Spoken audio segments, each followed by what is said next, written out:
All right, guys. So we went over the different types of business structures that exist in the beauty industry, the different kinds of salons. So let's talk a little bit about what they all need and what all businesses need to stay open. What's the number one skill set that businesses need and what we have to constantly be doing needs to be sales, right? So that would be the number one skill set. If we're not selling, we're not creating revenue, we're not in business. What's the hardest thing for us to sell? Usually we have to sell ourselves, right? So we're selling ourselves to our clients, to people in our lives. We have to be able to sell ourselves to them. So we need to be able to sell you. Who is the hardest person for us to sell you to? Who do we have trouble selling them to? Usually to ourselves, right? So when we are talking and selling ourselves to ourselves, that you to you,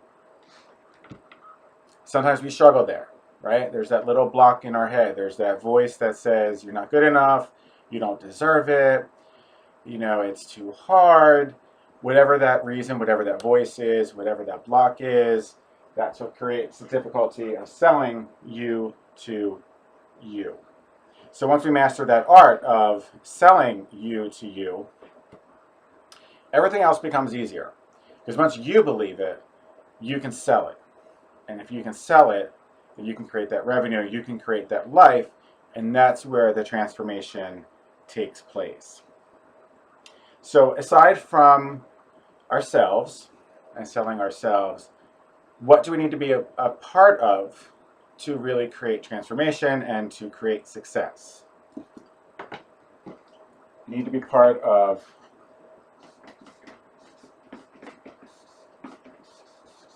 a team. What makes up a team? Who makes up our team? If you're in the salon, it's maybe your assistants, your associates, your front desk team, your manager, your owner. Okay? If you're the owner, it's all those people. Then maybe it's your CPA, it's your business advisors, it's your insurance agent. If you're an independent contractor and you're set up in a studio salon or you're a booth renter, it could be your fellow booth renters. If you guys work as a team and make a cohesive environment, it's fantastic. That's a win-win for everyone. If you're in a studio salon setting, working with your fellow studio salon owners, or also, again, your CPA, you can work with your distributors and your sales consultants. They're all in that area. They're all in that zone to help you grow and to grow your business. So they're part of your team. And what kind of team do you want to create? What kind of team do you want to be a part of? Right? One that wins. What do you win? I'm not a sports guy, but right, you win the trophy, you win the championship, right? So you want to be part of a winning team, a championship team, right? Because we're all in it to win it, right? So building that team and creating that success through sales and then through you to you. How do we create that team? What do we need to be strong in to create a great team and have a good, strong team? Leadership.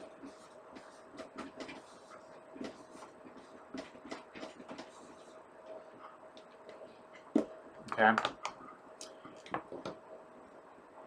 Leader. Who in here is a leader? Okay, I want to see some hands up. And ask again, who in here is a leader? Who in here leads their life? Right? And if you're behind the chair, you're leading your career. So again, take ownership that we're all leaders. So who in here is a leader? Right? All hands are up. That's great. Fantastic. You all recognize that you declared yourself a leader, and through that, working with your team, you're going to create the sales. So it creates this synergy of sales through your team and leadership back up through sales.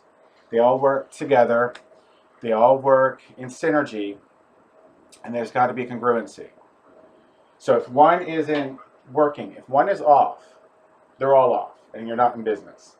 So if your leadership skills are maybe you're not as confident, you're not really leading your team or mentoring your team, or you're feeling a little less confident, then your sales are going to drop because maybe your team isn't feeling it from you. Maybe someone on your team isn't putting in the full effort, putting in 100%, sales are going to drop. And again, that comes back to not having strong leadership from the team. So what does that mean? How do these all work together? How does that congruency, that synergy work? Well, that works through accountability.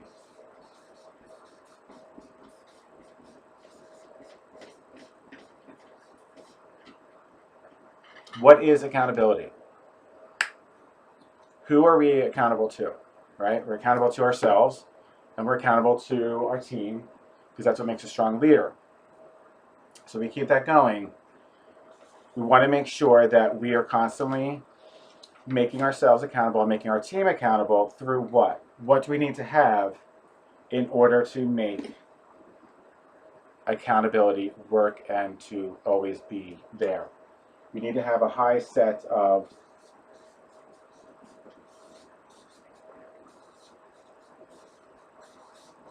standards.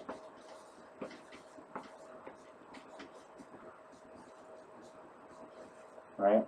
That not only do we operate on, we're utilizing the set of standards in our business, in our everyday life, and we're accountable to that because our team needs us to be.